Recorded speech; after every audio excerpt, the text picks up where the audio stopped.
Hello everyone, I'm Elijah C038, an ex-Pixel Gun 3D content creator, and today I will be telling you why Cubic Games' new game, Pixel Gun 2, will end Pixel Gun forever. But first, let me give you some context. Pixel Gun 2 is the game currently being developed by Cubic Games Studios, and they recently released 3 teaser trailers, each of which gives us no details about the game. So far the trailers warns us that something big is coming, and shows some of its characters being menacing. Trailers aside, in order to understand why Pixel Gun 2 will fail, please first look at some of the problems facing Pixel Gun 3D, the prequel game to Pixel Gun 2. I can list an insane amount of issues facing Pixel Gun 3D right now, but I will start off with some of the main ones that I have seen and experienced while playing the game. The first problem: the developers do not know how to balance weapons in Pixel Gun 3D. When a weapon gets released in Pixel Gun 3D, it is either bad or broken. There is no in between. Let us look at the Rusted Revolver, for example. This weapon was released a year ago, on April 2nd, 2024, as part of the Nature Season Pixel Pass, and was extremely busted for many months. These days, Pixel Gun players are brainwashed into thinking their weapons must 1 or 2 shot kill, because the developers do not know how to make a weapon that is not 1 shot. So imagine the surprise of players when the Rusted Revolver made all of your weapons a 4-shot kill, and all the Rusted Revolver player had to do was hit you 1 time, and you were dead. This was because Rusted Revolver had the barrier attribute, which basically doubles your HP. But not only this, if you paired it with the Turtle Shell gadget, it gave Rusted Revolver players an extra 60% damage reduction, plus an extra 35% damage. The Rusted Revolver already had insane damage, but the Turtle Shell gadget made sure Rusted Revolver players were unkillable, and would always hit a 1-shot kill. On May 31st, 2024, Cubic Games finally decided to nerf the Rusted Revolver after 2 months of the player base whining, complaining, and begging for a nerf. They nerfed Rusted Revolver's damage per second by 15%. But this was still not enough. The Rusted Revolver was still too strong of a weapon. And over a month later, on July 10th, 2024, Cubic Games finally gave the Rusted Revolver the final nerf it needed to make the game of Pixel Gun 3D playable again. Or did they? They did not. Players knew that the main problem with the Rusted Revolver was the barrier, and the developers did nothing about it. On August 9th, 2024, they finally nerfed the barrier attribute on the Rusted Revolver. It took them 4 months to finally fix 1 weapon. During the reign of the Rusted Revolver, there were some other broken weapons like the Deadly Icicle, which was basically the Ultimatum on steroids, and also the Wave Pulsar. The Deadly Icicle is a shotgun that had insane damage, can be easily spammed, and can one-shot from close to medium range. The main reasons why Deadly Icicle was better than the Ultimatum, which was the best shotgun at the time, is because the Ultimatum had a very slow fire rate, and does not have the weakening attribute like the Deadly Icicle had. Before the weakening attribute's nerf, the weakening attribute reduced the enemy's damage by 50%, meaning that if you were hit with the Deadly Icicle and survived, you could not do much damage back to the Deadly Icicle player. This made Deadly Icicle an insane weapon. Another weapon reigning around this time was the Wave Pulsar. The Wave Pulsar was an insanely strong special weapon that could one-shot people through walls. Usually weapons with the wall break attribute have their damage reduced, so they don't do max damage through walls. But despite this, the Wave Pulsar could still one-shot through walls.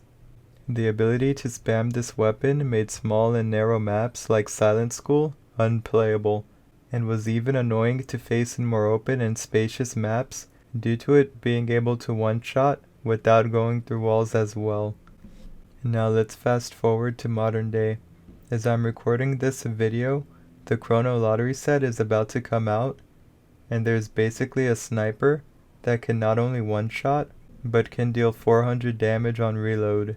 To put this into perspective, each tryhard has 260 HP with armor, and that is almost 1.5 times more damage than a tryhard pixel gun player can take. I was never made an official PG3D content creator, so I was never able to try out the set, but if you want more info on this crazy sniper, you can watch Pixel Echo's video on it. It should show on the screen. Also, whenever Pixel Gun 3D nerfs a weapon, it does not matter because a month or less later, they will release another broken weapon that basically does the same thing. What game nerfs a busted weapon and makes another one immediately after?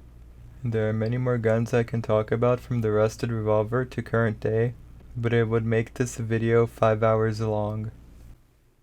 Another problem in Pixel Gun 3D is the time to kill. What this is how long it will take to kill an enemy in a shooting game. Most shooting games like Apex Legends, Fortnite, and Marvel Rivals has good TTK, or time to kill, because it takes a while for the enemy to die. But in Pixel Gun 3D, it is as if you're playing Call of Duty on hardcore mode. If you don't know what hardcore mode is in Call of Duty, it is a mode where you have no minimap, friendly fire, and you die in one hit. This also doesn't help with the fact that in Pixel Gun 3D everyone and their mamas are 3-cat spamming. If you don't know what 3-cat spamming is, it is when you choose 3 different guns from 3 different categories that can one-shot, and you can spam switch between them.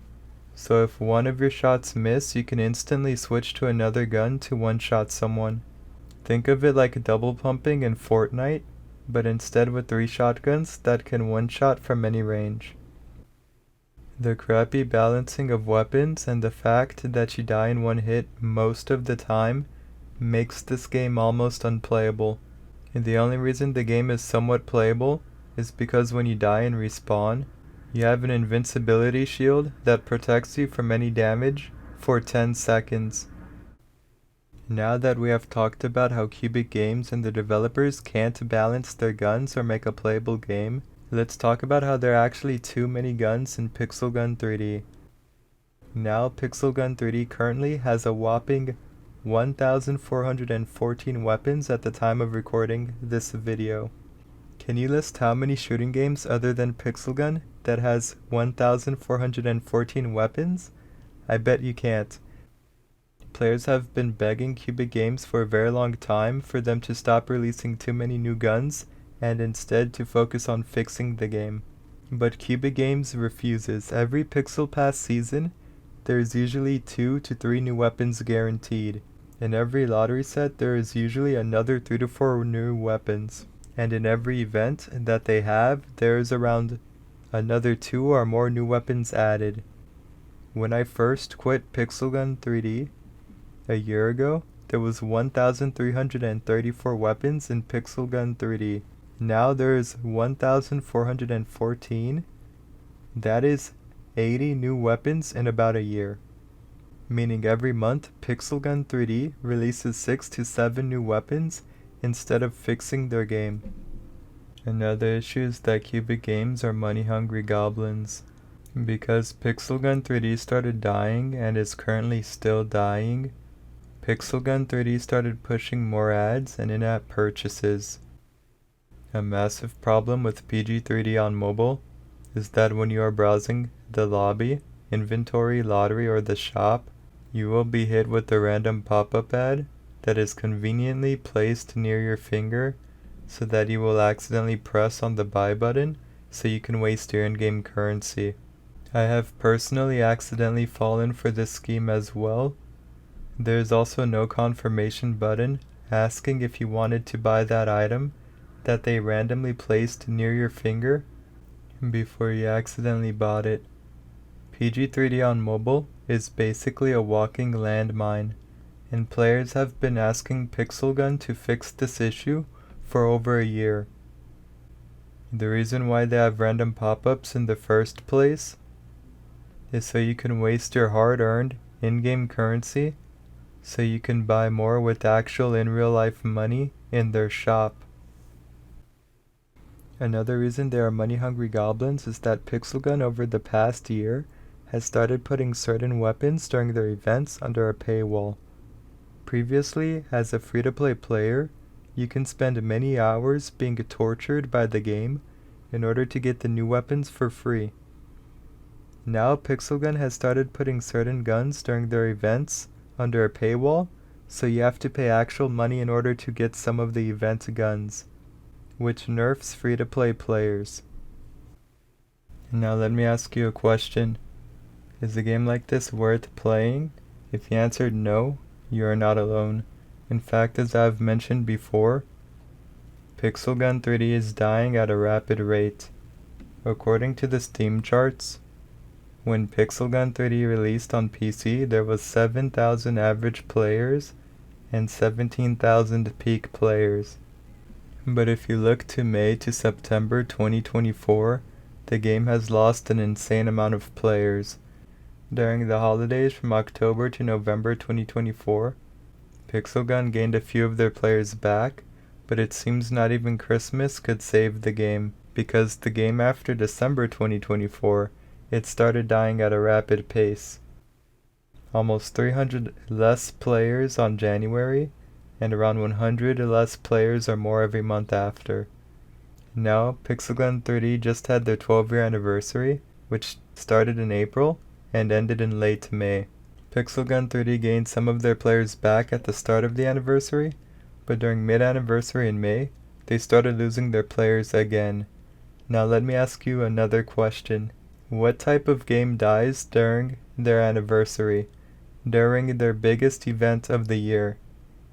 If you answered somewhere along the lines of a bad or a terrible game, you are correct.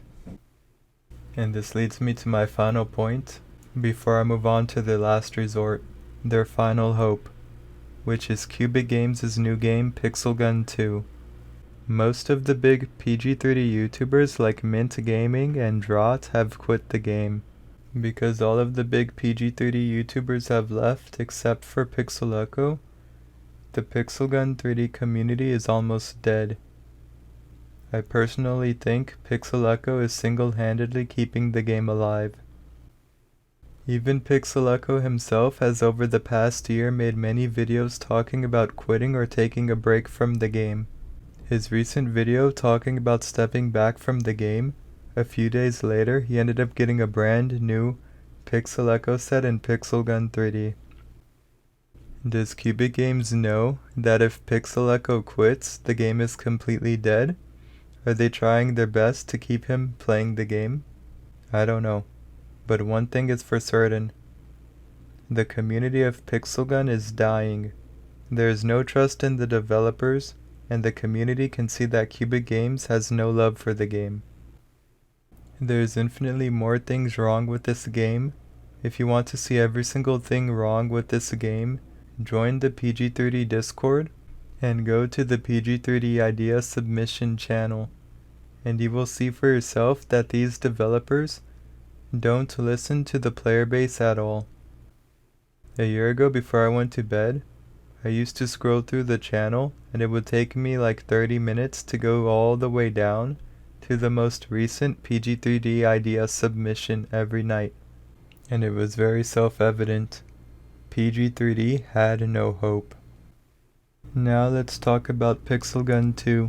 Recently the developers posted a Q&A about Pixelgun 2. Let's go over it. The first question says, will you continue supporting PG3D after the release of Pixelgun 2? Their answer was, absolutely. PG3D isn't being replaced. It's a part of the Pixel universe we're expanding. Both games will grow side by side with updates, content, and support for both communities. Now, my problem with PG3D still receiving support after Pixelgun 2 is this. According to the Cubic Games website, they have around 120 employees. So you're telling me 120 employees are going to have to juggle two games? One game that releases 6 to 7 new guns a month, has around 2 events per month, and has 2 lotteries per month, will still be receiving support, while you try to maintain a new game that is supposed to surpass the first one? By the way, have you guys heard of Cubic Games' other game that was being developed alongside PG3D a year ago? It was called Block City Wars 2.0. The gist of it was they stopped active development on the game and put it on hold because they did not achieve the result needed to continue active development. If you want more details on the failure of Block City Wars 2.0, I recommend you guys to watch Pixel Echo's video on it. But the question I have is this: how is a team of 120 or less people, I say less because PG3D is dying, and I doubt they still have around 120 employees, how are they going to continue active development on two high maintenance games? And when PG2 comes out and they do not achieve the requirements for active development, which game will be left behind, the old one or the new one? The second question in the Q&A is this: will real money purchases give an unfair advantage in Pixel Gun 2? Their answer was, we heard all of your feedback from classic PG3D, and we're doing things differently this time. Pixel Gun 2 focuses on skill, fair balance, and a better in-game economy. Do you guys see how they did not provide a yes or no answer? They straight up danced around the question by focusing your attention on the in-game economy. There will be in-app purchases in Pixel Gun 2, because Pixel Gun 3D is currently dying and is not very profitable. They say PG2 will focus on skill and fair balance. Well, we have already seen that they do not know how to balance their weapons. In terms of focusing on skill, are they removing the ability to 3-cat spam from the game? Are they lowering the time to kill so the game rewards those who have good aim? The lack of details they give in these Q&As is the reason I don't have hope for this game. Before we move on to the next question, I have a few questions of my own. Why choose to fix the game in a brand new game? Why not fix the game that has 12 years behind it and is a part of many people's childhoods and is the only Cubic Games game that everyone knows? Why not fix PG3D instead? Now the next question asks if it will be on mobile. We already know the answer to that question, so we're moving on. This question asks, will there be anti-cheat at launch? Their answer is yes, from day one. Dedicated servers with the dynamic system checks, all new security framework, gRPC protocol, everything's built to keep your matches fair, competitive, and clean. Now the reason I did not talk about cheaters in this video is because PG3D finally has done a good job keeping cheaters out. A year ago, for many months, cheaters were making the game extremely unplayable. But now you rarely see cheaters in the game, but they do still exist. Now here's why I think PG2 might even double down on in-app purchases, because if Cubic Games is using another company to provide the anti-cheat, then that costs money to maintain the anti-cheat. And PG3D is a dying game, which means that in order to make money, there will need to be more ads and more paywalls. But if this is Cubic Games' own anti-cheat, then I have no hope for the game. The last question is, will there be account progress transfer from Pixel Gun 3D to PG2? Their answer is, Pixel Gun 2 is a completely new game, with the new mechanics, an updated progression system, and a fair and well-designed economy. So data transfer isn't possible. It's a fresh start where every player starts on equal ground. But we've got some surprise gifts for classic PG veterans. This is the only good thing I see so far about Pixel Gun 2. If Pixel Gun 2 is like the game Overwatch 2, where it was the exact same game as Overwatch 1, but just with the number 2 next to it, then Pixel Gun 2 is probably dead on arrival. So to summarize the points made in this video, the developers don't know how to balance the guns in their game, they don't know how to stop adding guns to their game to actually focus on fixing the game. The time to kill in this game is equal to Call of Duty Hardcore mode. Cubic Games is greedy and money hungry, The developers refuse to listen. The community is dying, and if not already dead, the developers might not be able to support 2 games, and there's no love for Pixel Gun by the developers. To end off this video, I ask, if the same company, same developers are developing Pixel Gun 2, what is stopping them from making the same mistakes again? Especially when Pixel Gun 3 is on its deathbed. If you like this video, like, comment, and subscribe. Have a nice day, and peace out.